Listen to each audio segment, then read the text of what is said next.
Pimenta, professor Francisco José Paoliello Pimenta.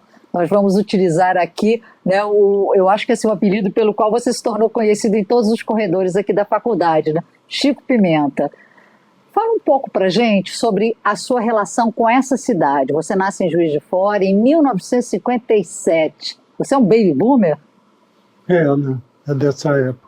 Família grande? Muitos irmãos? Família grande, 7 filhos. E eu o último, né? Detestava o colégio, sabe? Eu não gostava daquele negócio. Era um bom aluno, mas não detestava aquele negócio de ficar preso, sabe? Depois inventaram que eu ia ser engenheiro. Aquelas coisas, né? Naquela época o homem tinha que ser engenheiro, médico, advogado, né? Mas eu, na verdade, eu não era muito bom em matemática, sabe? Aí acabei fazendo engenharia. Quando eu entrei na engenharia, eu tive muita dificuldade com cálculo, com analítica, sabe? Porque eu não tinha muita paciência de ficar estudando aquelas coisas muito abstratas, matemáticas, sabe? E aí fiquei um tempo lá, mas depois, logo eu entrei para o DCE. Eu, na verdade, comecei essa coisa de política por influência do Celso, meu irmão, que é muito ligado, né, nessas coisas, ligado ao Tarcísio, ao Itamar. Então, meu irmão era muito ligado a eles. E aí, o Reginaldo, eu fiquei muito amigo do Reginaldo Arcuri, né, que era o presidente do DCE, logo que eu entrei. Aí eu acabei virando coisa de DCE, sabe? Era a reconstrução da Uni, e eu vivia no DCE e fazendo agitação. Isso era a década de 70, era os primórdios da década de 70 ou já mais para o final? 76 que eu entrei na engenharia. Aí fiz 3 anos, mas na verdade fiz nada. Estudei pouquíssimo engenharia. Aí eu resolvi transferir, fiquei em dúvida entre economia e comunicação. E aí, por uma questão de política, assim, eu achei melhor ir para a comunicação. A gente achava que adiantava alguma coisa. E aí o curso de comunicação naquela época era de 3 anos só. Aí eu fiz o curso rapidinho, porque, inclusive, eu nem precisava fazer as opcionais e tudo, porque eu já tinha uma carga que eles consideraram da engenharia. E foi uma moleza aquele curso de comunicação. Era um curso muito fraco, né? Era um curso assim, tipo um... não sei, mas acho que para quem vem da engenharia, realmente, somente naquela época, dava muita diferença. Era um curso assim, técnico, né? Uhum. Era um curso técnico. Não tinha nada assim, pesquisa zero. Era um departamento do direito, né? A comunicação não era nem uma faculdade, né? Era um departamento da faculdade de direito. Mas a faculdade ainda tinha aquele clima. Né? 98. Em 98 que eu entrei por concurso mesmo. A gente, quer dizer, aqui já tínhamos uma faculdade, funcionava no prédio antigo, mas já não era mais apenas um departamento, né? E isso, 96 você começa como substituto. Não, como visitante. Visitante, e depois, 98, então você faz o concurso aí de efetivo. Junto com o Potiguara. Nós entramos no mesmo dia. Que departamento na época vocês entraram? Artes. Comunicação e artes, que chamava. E aí foi uma luta, porque no início correu tudo bem, mas depois a política começou a pegar, assim, sabe? Porque o pessoal que tinha hegemonia aqui política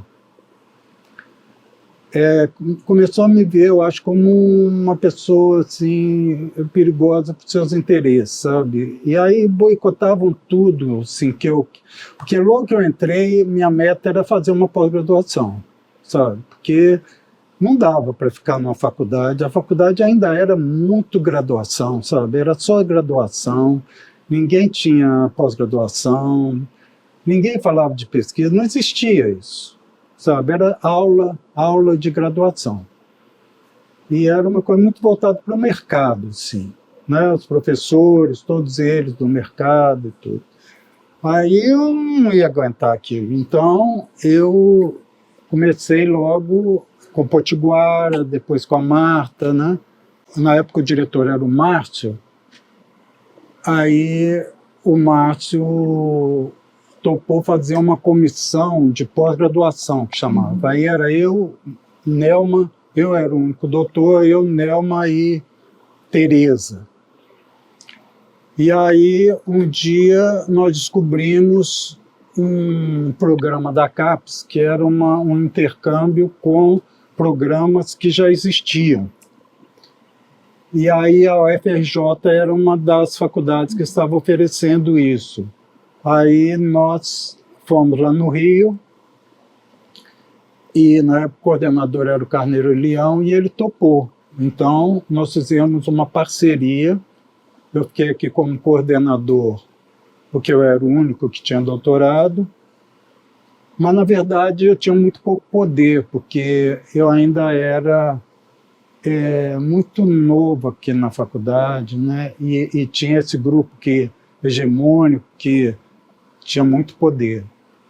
Aí, isso acho que foi em 97, né? Eu acho que foi a primeira vez que vocês trouxeram um curso de mestrado em convênio com o UFRJ para os professores que aí, então, né, começaram a se qualificar. Porque eu acho que quando você entrou, não havia nenhum professor na Faculdade de Comunicação que fosse concursado na faculdade, não professores de letras que dessem aula aqui, que tivesse mestrado. Acho que não havia ninguém. O Fernando, né? O Fernando Fábio Fiorese Furtado, né, que depois foi nosso diretor. E a Malu também.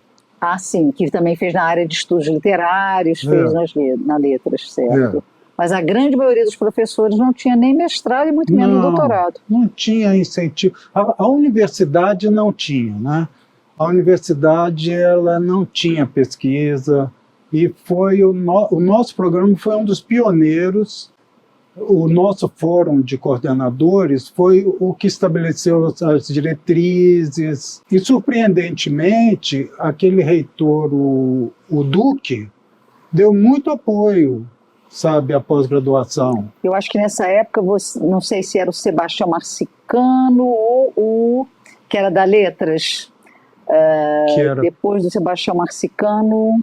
Você disse que era o pró-reitor? O reitor nessa época, não, o reitor. Não, eu entrei com o Renê. Com o Renê, que foi, já com né? O Renê. E o Renê, o mandato foi de 94 a 98, né? Depois a Margarida. Veio a Margarida. Duas vezes. Duas vezes. Foi ótimo, né? A Margarida. Aí depois entrou o Duque, que foi aquela coisa meio caótica, né? Daquele final. Mas em termos da pós, ele nos a gente tinha até uma brincadeira lá no fórum de coordenadores, sabe, de chamar ele para conhecer mais a pós e tudo, porque ele também era uma pessoa que parecia que vivia muito o universo da graduação, assim, sabe? Mas ele instituiu era um recurso, igual a CAPES tem aquele recurso que dá para os programas, ele instituiu isso aqui, sabe? E isso foi muito importante para nós na época, quando o programa estava começando, sabe? Que a gente transformou em bolsas, né? E pagava também viagem para as pessoas começarem a ir, porque no início ninguém ia em Compós, Intercom, eram poucas pessoas que iam apresentar trabalhos, né? Compós, durante muito tempo, sou eu que apresentei.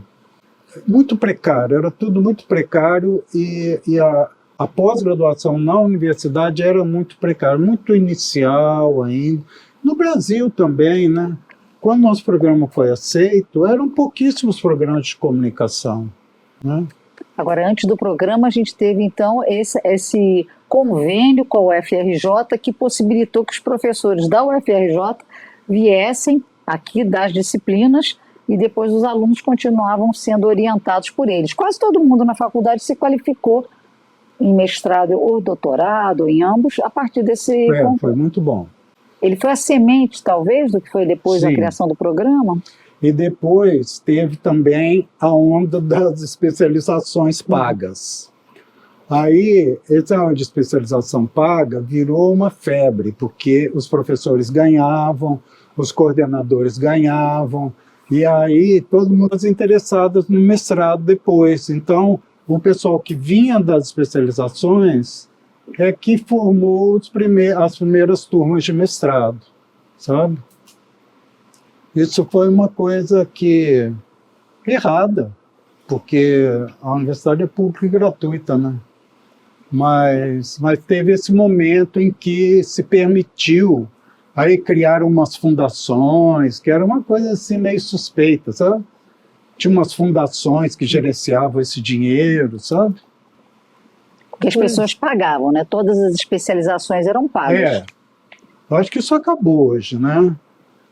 Na Faculdade de Comunicação nós não temos, mas eu acho que voltaram na administração, odonto, acho que essas que eram mais lucrativas, porque o preço era mais alto também que se pagava, eu não tenho certeza. Mas aqui eu me lembro que houve uma época em que houve muitas, né, eram muitas especializações. Né?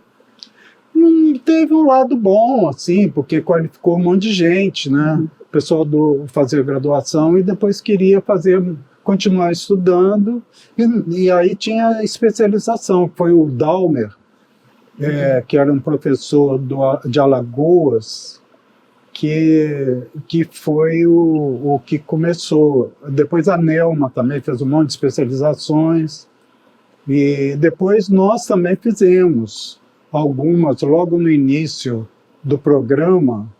Teve umas especializações que nós fizemos em parceria com artes também.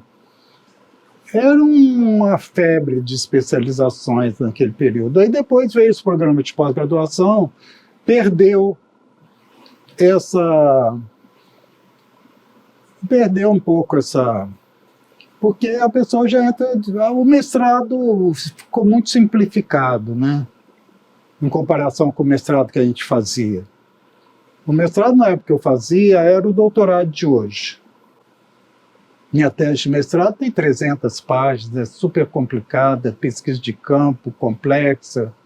E era tudo assim. O mestrado, antigamente, era o que é o doutorado hoje, né?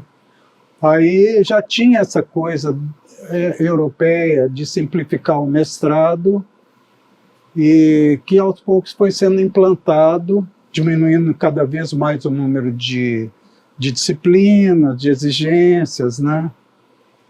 E é mais ou menos o que parece estar acontecendo hoje. Estou muito afastado, mas parece que hoje o mestrado é uma coisa mais simples e a pessoa já vai logo para o doutorado, né? Que é uma coisa mais econômica para o país também. Quando você chegou aqui, você começou imediatamente também a ter uma interferência, uma vivência política na Faculdade de Comunicação, né? Havia um grupo de professores que gostaria até que você tivesse se candidatado a diretor, mas você se tornou vice na chapa do Fernando Fábio Fiorese Furtado, né? Esse período foi um período bem interessante da faculdade, embora nós ainda não tivéssemos após, né? Não. Na verdade, foi um período horroroso para mim, sabe? Você era a minha grande companheira na luta, né? O Dalmer, a Alice, Arcuri, o Potiguara sempre dando a retaguarda, né? Dando os conselhos dele, a Marta, né? Nós éramos um grupo assim muito legal, né? E que deu um suporte, né?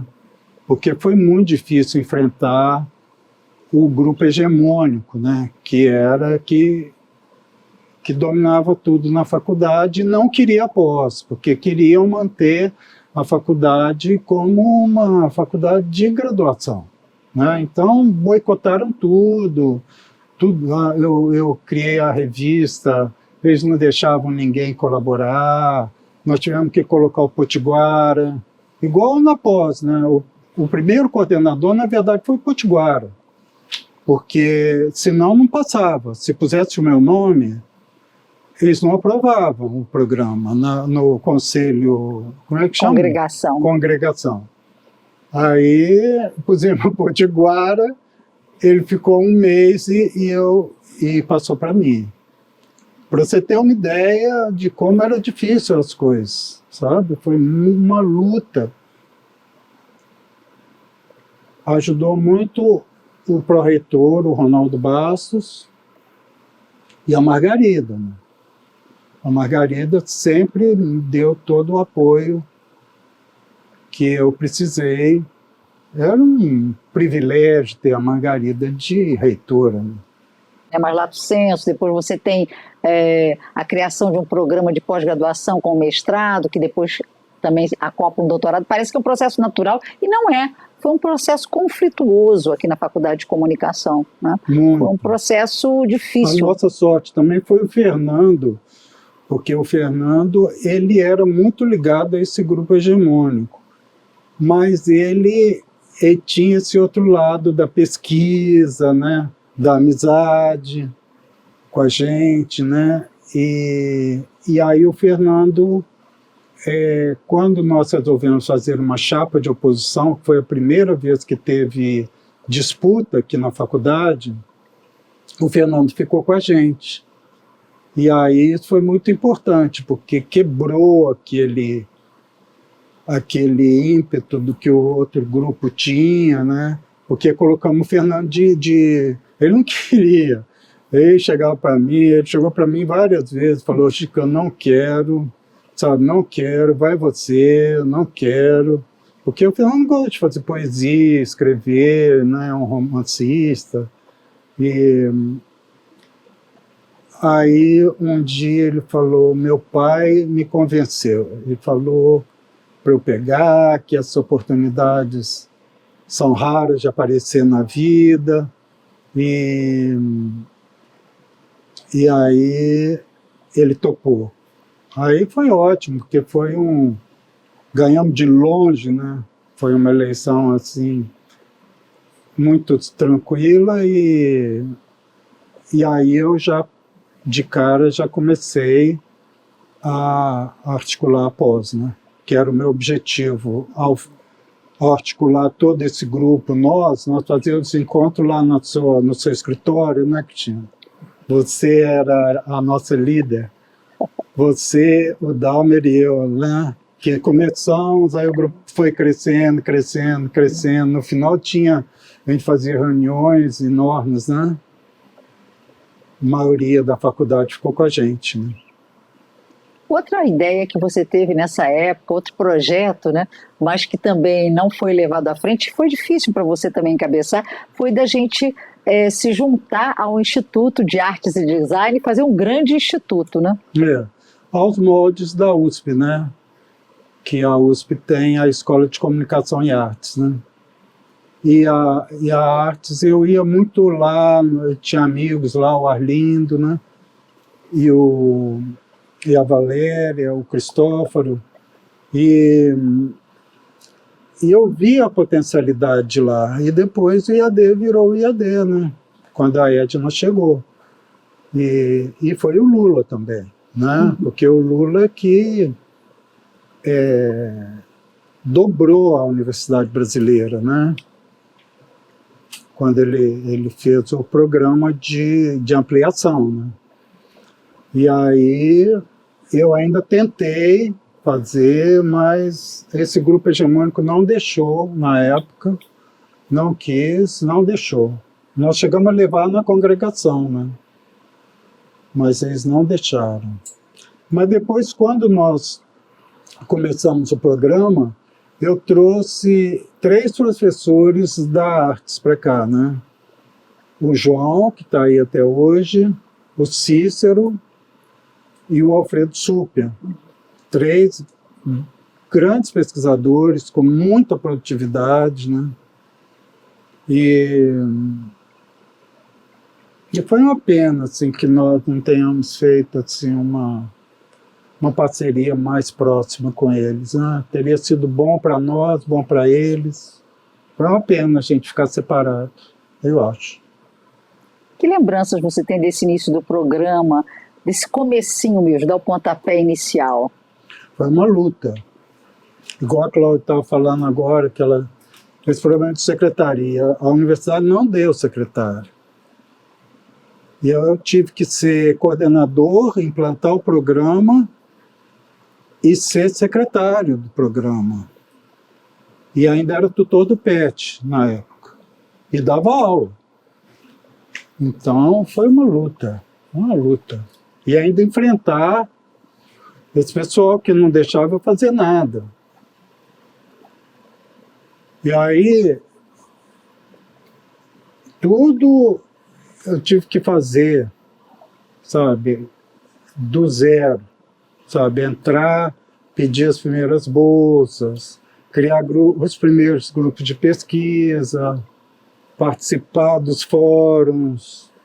Depois acabei sendo eleito para a Comissão de Mérito Acadêmico, tudo para tentar aprender como é que se fazia um programa, né? O André Lemos foi muito legal, porque quando eu ia apresentar lá na Compós, eu pedia para ver as reuniões da diretoria da Compós, antes de ter programa. E ele era o coordenador e ele deixava. Então eu comecei a entrar no grupo lá da Compós, da direção da Compós, como um observador para ver como que eles agiam, né? Quais eram os assuntos, quais eram... E aí... Mas foi tudo muito difícil, muito difícil. Foi um período assim... Tive que até fazer análise e yoga, né? Foi quando eu comecei a análise e a yoga, né? Porque foi duro enfrentar aqui a luta. Fora a precariedade, né? Tudo muito precário. Mas o programa teve muita aceitação, sabe? Teve muita demanda e os professores ajudaram muito. A Ilusca e o Paulo foram fundamentais desde antes, né? Eu quase ia desistir quando a Ilusca e o Paulo entraram na sala que ia ter a reunião, sabe, que eu ia desistir. Eles tinham acabado de entrar na faculdade e eles deram um gás assim, fundamental para... Eu já estava lutando desde que eu entrei, mas eles foram fundamentais assim, para a gente dar prosseguimento, né? O Jorge depois ajudou a fazer a preencher o primeiro formulário. E foi um trabalho de equipe mesmo, porque não dava para trabalhar sozinho mesmo, não. Era todo mundo mesmo. A Marta ajudou muito, a Marta ficava me ameaçando: Chico, se não sair a pós-graduação, eu vou embora para o Rio. Acabou indo, né? Mas ajudou demais. O PET foi fundamental. A pós foi legal, mas assim, o que eu mais gostei aqui foi o PET. Você ficou quanto tempo como tutor, né, do PET, que é o Programa de Educação Tutorial, né? Que é um... Logo que eu entrei, porque a Laura, que era tutora, né, e ela estava desanimada, porque o PET no governo Fernando Henrique foi jogado às traças, né? E aí a Laura desanimou. Aí ela perguntou se eu queria ser o tutor e o departamento aprovou. Nós éramos do mesmo departamento. E eu peguei o PET assim, não tinha bolsa, não tinha nada, né? E aos poucos foi melhorando. Aí quando o Lula entrou, aí o PET voltou. E o Haddad, né? E aí voltaram as bolsas, voltou o dinheiro, né? E aí o PET voltou a ser o que... Porque o PET era um programa de excelência da CAPES. Era um programa para preparar graduandos para pós-graduação dentro desse espírito que você falou, da CAPES. E tanto que os bolsistas do PET, eles já saíam com bolsa direto para o mestrado. Eles tinham bolsa automática no mestrado. Antigamente. Na minha época já não tinha isso. Mas praticamente todos os meus alunos do PET que quiseram fazer mestrado passaram de cara no mestrado, doutorado. Tem um monte de gente aí na pós-graduação, professores, né? A Letícia, o Nilson, que hoje é o tutor, foi um bolsista da Laura, né? E o PET foi ótimo, né? E ele também forneceu alguns dos melhores alunos do mestrado no início. E talvez depois também. Depois eu não acompanhei mais depois que eu saí, né? Mas nós formamos alunos excelentes, porque o PET tinha a obrigação de fazer artigos, apresentar artigos em congressos, né? E nós tínhamos os módulos em que vários professores participavam, né? Davam cursos, faziam projetos. Então o PET foi né? Até hoje um espaço que dá uma qualidade ao curso de graduação de comunicação daqui da Federal indubitável, né? Assim como o da Elétrica, que foi o primeiro, junto com o nosso, né? E depois os outros PETs que foram surgindo, né? Da odonto, da educação física, e depois o Duque também, foi legal também que ele criou os GETs, que eram PETs da universidade. Também foi outra coisa legal do Duque, que foi ele ter criado os PETs, que era um projeto do Chico, né? Do Chico Gomes, lá da Elétrica, de fazer PETs da universidade, que é uma coisa que tinha Uberlândia. E aí o Chico insistiu muito com isso e acabou o Duque topando. Mas tinha um defeito de origem, não sei o que aconteceu depois, que era que os tutores não tinham bolsa. E aí desanimava um pouco, porque dá muito trabalho e a bolsa é um estímulo, né? E aí, mas vários cursos eu acho que tem ainda o GET até hoje. Mas não tem a produtividade que o PET tem, né? Porque o PET tem o compromisso com o MEC, direto com o MEC, né? A gente respondia diretamente à Secretaria de Ensino Superior. Antigamente era CAPES. Depois passou para a CESU, que piorou muito. Porque a CESU é uma secretaria muito pequena do MEC. Não dava conta de gerenciar. Hoje eu acho que existem 800 grupos PET no Brasil. E não dava conta, então era tudo muito precário. Tudo era muito precário, né? Eu falava para os alunos que era até bom para eles aprenderem o que eles iam viver na vida profissional, né? Essa precariedade generalizada do Brasil, né?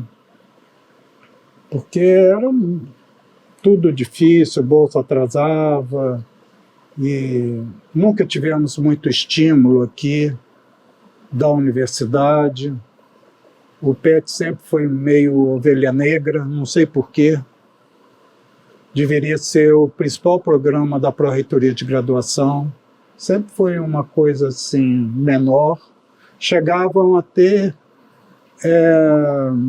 aqueles encontros de iniciação científica que o PET não participava. Era uma coisa incrível. O principal programa de... Insisti muito depois, eu falava muito com a pró-reitora da Margarida, mas não tinha muita receptividade. Depois, agora recentemente, com como que chamava?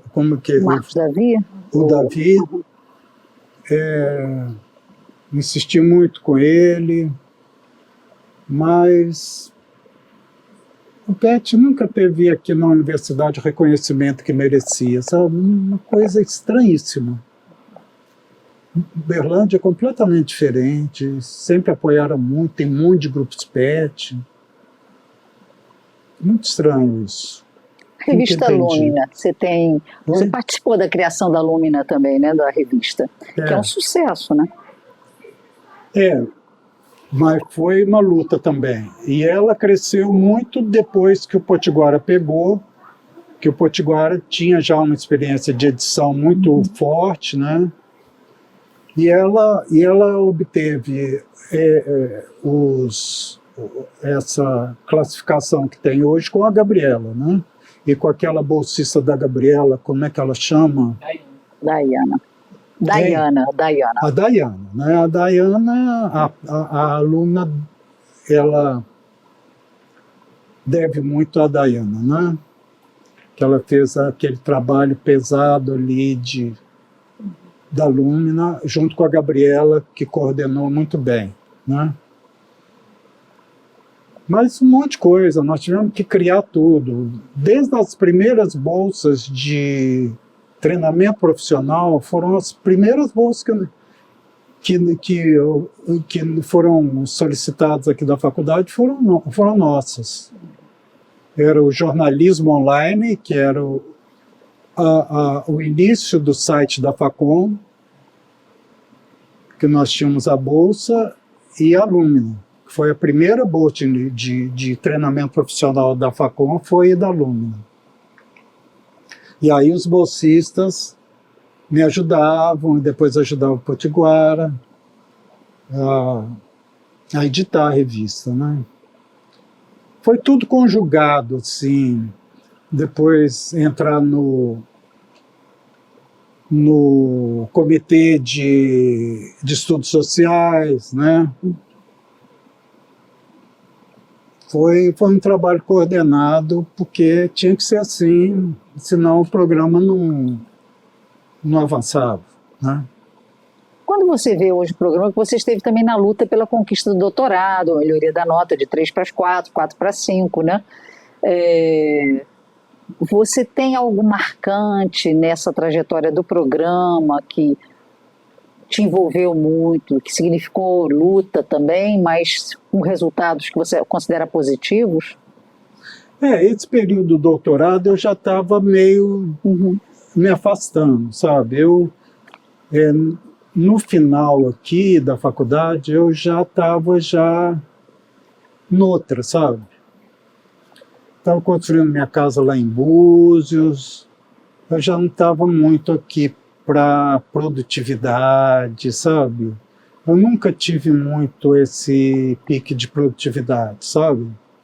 Ficar me matando para ser aceito, porque tinha esse problema do Percy também, né? Todo mundo detesta o Percy. E aí já vê o Percy já desanima, né? Então eu tive muita dificuldade em encaixar meus artigos. Eu tive um, como é que chama isso? Um lugar assim, lá no GT de Epistemologia da Compós, por causa do Jairo. O Jairo gostou do meu trabalho lá na Intercom, e quando eu vi que o Jairo era o coordenador do GT de Epistemologia, eu mandei meu primeiro trabalho, com base no Percy. E aí ele aprovou, e a partir daí eu virei habitué lá do GT. Virei até coordenador, né? Fui coordenador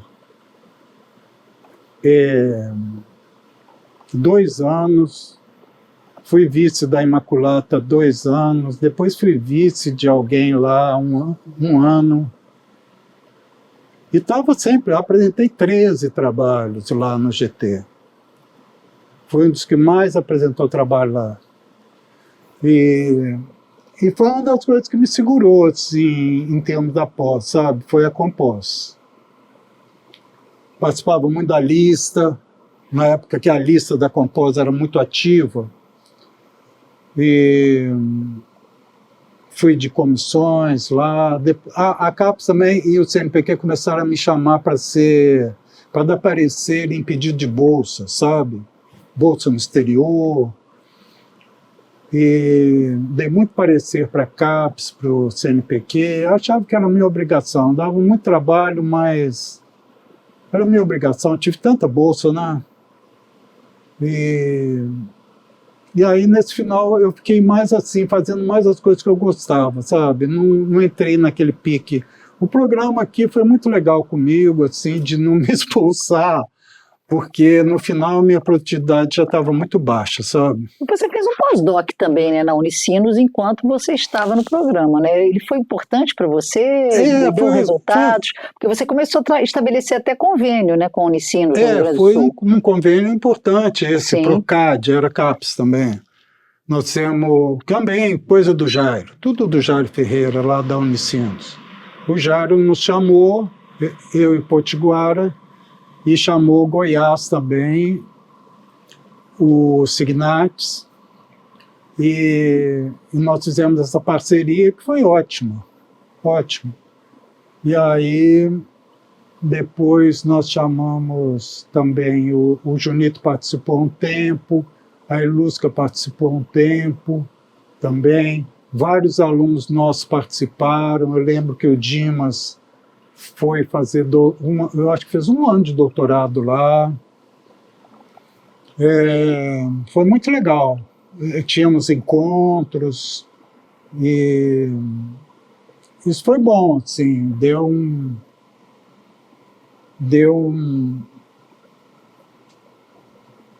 valor ao nosso programa em termos da Compós, da Pós, né? Foi legal isso, eu tinha esquecido disso já. Mas foi uma das coisas que nós fizemos assim, mais para o final, que eu já não estava muito nesse pique de ficar... Eu tinha muita inveja de você, sabe? Você colocava artigo com uma facilidade, porque você, essa sua capacidade de se relacionar, essa sua capacidade de se articular, de fazer esses seus estudos de memória super importantes, né? Que depois a Cláudia veio trabalhar também, que o Juiz de Fora é uma cidade que vive de memória e não tinha ninguém trabalhando com isso, né? Quase, né? Tinha aqueles historiadores, né? Mas você veio com essa ideia excelente e isso foi ótimo para você. Você encaixou os trabalhos muito legais, né? E deu essa... Criou praticamente uma vertente aqui no programa, né? Hoje acho que a gente até tem mesmo. O programa muda um pouco, vai se adequando, né? Chico, eu acho que... Eu não sei se você hoje, quando olha de fora, você se aposentou há quantos anos? Eu já nem lembro, assim, parece que você está uns por 2 perto. anos 2 anos e é pouco meio, tempo. A gente Mas teve a pandemia antes, Sim. né? E aí eu não vim aqui na faculdade há muitos anos, né? Eu vim aqui um dia no PET doar uns livros, mas há um tempão que eu não venho aqui. E quando você, esse retorno, né? Não só essa questão de entrar nos corredores, olhar a vista, ver os novos alunos, mas você olha com uma forma assim, não sei se a gente pode dizer mesmo, me parece, há um crescimento do programa, né? Em especial com o doutorado. Você, quando observa isso, você acha que... O que você pensa? Foi algo que foi criado e que tem rendido, tem proporcionado geração Sim, de coisas claro. novas, caminhos novos, alguma inovação? A faculdade mudou, né? É outra coisa, né? Não tem nem comparação. Ela deu uma qualidade, né? E é a qualidade que dá também para a graduação, né? Não tinha como ficar sem uma pós aqui, porque a pós é que dá conteúdo mesmo para uma faculdade, né? Uma faculdade que não tem pós-graduação é uma coisa meio estranha, né? É uma coisa quase natural você ter um programa de pós, né? Pelo menos uma especialização boa, né? Tem que ter. Isso foi uma realização muito importante aqui para a faculdade. É bom ter contribuído, né, aqui para isso e saber que o programa continua indo em frente, né, porque não é fácil, né, manter essa produtividade. É uma luta, porque são as panelinhas, né, na hora da aceitação dos trabalhos, na hora da aceitação. Eu coordenei seleção de trabalho da Pomposa, eu sei como é que é, né? Porque na hora de decidir, por mais neutro que você seja, você sabe muitas vezes quem é que está pedindo, né? Na hora de você dar parecer, por mais que aquilo seja cego, depois de um tempo você cria um jeito de você ver quem é aquela pessoa, né? Então, e tem a questão do poder, né? Que é até uma linha aqui, não é, do programa. O poder acadêmico, a Imaculata trabalha muito bem com isso, né? Ela uma vez fez um artigo muito interessante lá para o GT sobre como que a área de comunicação foi criada dentro das ciências sociais, né? Porque é uma questão de poder, porque se você cria uma área, você tira a bolsa de outras áreas, tira grana, né? Tira vagas, tira especialistas e alunos. Então, tudo é poder, disputa de poder, e disputa de poder é da espécie humana. E ela está presente o tempo todo na universidade, em qualquer lugar, né? E aí é tudo, você tem que lutar o tempo todo, a pós-graduação é uma coisa. E já os alunos já têm que estar... Eu, quando dava aula aqui, eu falava isso para os alunos, para eles já irem se preparando, porque é uma luta difícil, porque você já tem que ir formando seus grupos, né, suas parcerias, porque senão depois você não publica. E se não publicar, não existe, né? Então, mas no final eu já não estava com ânimo para essa disputa, sabe? Assim, de ficar tendo que agradar. E também a questão técnica também, de ficar fazendo os artigos naquelas exigências. Tem umas pessoas obsessivas, tem uma revista que tinha um obsessivo grave, sabe? Então ele quis mudar até a notação internacional do Peirce, porque o Peirce tem uma notação internacional que você põe o número do livro e o parágrafo. Tem vários autores que você trabalha dessa forma. Eles me obrigaram a mudar a notação, porque esse obsessivo ele não aceitava que era uma notação internacional diferente do critério da revista dele, sabe? Aí vai chegando num ponto que a gente vai ficando velho, já não aguenta mais essas coisas, não. Chico, depois que você se aposentou, né, aqui, você praticamente hoje se divide entre Búzios, onde você construiu uma casa, né, e Juiz de Fora, onde você mantém a sua casa, né? Hoje você tem ainda alguma relação na tua rotina com essa área acadêmica, ou ainda faz algum tipo de pesquisa, escreve alguma coisa? Qual é a sua rotina hoje? Quase nada. Eu ainda leio algumas coisas do Peirce, assim, coisas que eu não tinha tempo de ler na confusão, né, da atividade profissional. Escritos dele muito complexos, que você precisa estudar, então eu gosto de ainda... É a única coisa. Mas jornalismo eu gosto muito, então eu todo dia eu fico horas assim analisando os diversos veículos e nessa área de política, principalmente política internacional.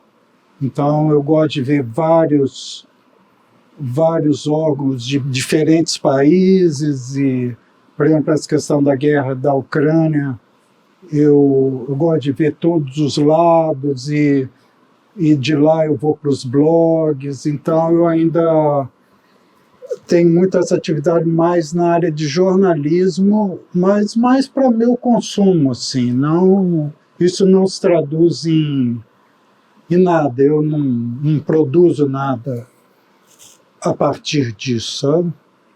Você acha que, eu tenho que te perguntar isso, né, que o jornalismo sobrevive a esse domínio cada vez mais patente das big techs e da circulação desenfreada sem nenhuma regulação de informações, o que gera desinformação? Você tem ainda uma confiança no jornalismo? Porque eu não sabia que você continuava mantendo tanto esse olhar assim acurado, né, sobre a atividade. Na verdade, eu perdi minhas ilusões logo, né? Na verdade, sempre foi assim, né? Eu, quando passei para a comunicação, a minha tia Glória, que ela era de esquerda, ela me deu um livro do Marx, chamado Liberdade de Imprensa, e no qual o Marx faz uma denúncia de que, na verdade, nunca houve liberdade de imprensa, que, na verdade, a imprensa sempre foi dominada pelos poderosos. Então, eu nunca tive muitas ilusões, e depois você trabalha num veículo qualquer, né? Você logo vê que não existe esse jornalismo neutro, não é? Como que eles ensinavam lá, era, como é que eles diziam? Não, sempre imparcial, ridículo, objetivo. né? Mas você chegou a ter alguma crença, como você pesquisou, né? Internet, computador, a digitalização do conhecimento, das bases de dados. Você foi daqueles que se encantou com a possibilidade da livre expressão chegar a todos e aí a gente não ter mais uma editorialização do pensamento? Só quando eu era muito novo, muito bobo, quando eu entrei na faculdade, né? Mas logo, logo eu já vi que isso não existia, né?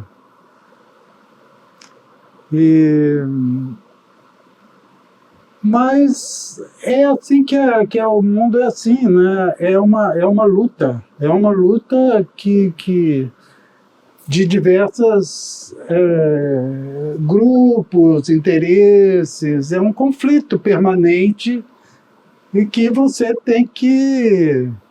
Agora, por exemplo, com a vitória do Trump, já começou o conflito lá nos Estados Unidos, está em conflito aberto, né? Você vê aquela religiosa lá dando bronca no Trump, né? Quer dizer, hoje você tem essa divisão muito marcante lá nos Estados Unidos, assim como tivemos aqui no Brasil, temos ainda aqui, né? Está um pouco aí, mas daqui a pouco volta. Então, o tempo todo é esse conflito mesmo, é assim, não tem jeito de ser de outra forma. Então, as pessoas têm que se organizar, os grupos, se querem ter voz, têm que se organizar, criar os seus veículos, que é o que o Roberto Marinho dizia, né? Quando reclamavam com ele da veiculação política da Globo, ele falava: funda o seu jornal, né? Esse é meu. E é isso, né? Assim, eu nunca tive muita ilusão, sabe? Mas gosto de ver, eu acho que é o que todo mundo deve fazer, ainda mais agora, porque antigamente nós não tínhamos isso, né? De acesso. E agora nós vamos terminar essa nossa conversa. Eu queria que você falasse, dentro desse espírito, né? Essa sua visão, essa perspectiva que você tem, mas que você falasse alguma coisa para os estudantes do nosso programa. Nosso programa está dirigido à sua maioridade, 18 anos. Você teve uma participação importantíssima foi a pessoa que gestou esse programa, né? Você não teve filhos, mas teve um programa e teve muitos filhos. E 3 teses. Em 3 teses. É. Eu queria que você, de certa forma, Chico, finalizasse com o que você quiser, mas seria uma mensagem para, em especial, esses alunos que estão em nosso programa de mestrado e doutorado. Para os alunos, eu digo que eles trabalhem bastante e para que o nosso programa permaneça, porque foi muito difícil fazer. Então, é isso que eu queria dizer para eles, que eles tivessem consciência da dificuldade que foi construir um programa de pós-graduação aqui nessa faculdade, aqui nessa universidade, que nós lutamos muito, nosso grupo que montou, depois professores que vieram depois e que estão aí agora. Deem valor para todo esse trabalho, se esforçando, e por vocês também, porque a luta aí fora está muito difícil. Obrigada, Chico. Foi bom demais compartilhar esse momento com você. Obrigada. Eu que agradeço a vocês essa honra de estar aqui, podendo compartilhar com vocês essas lembranças, né, daqui da Facom.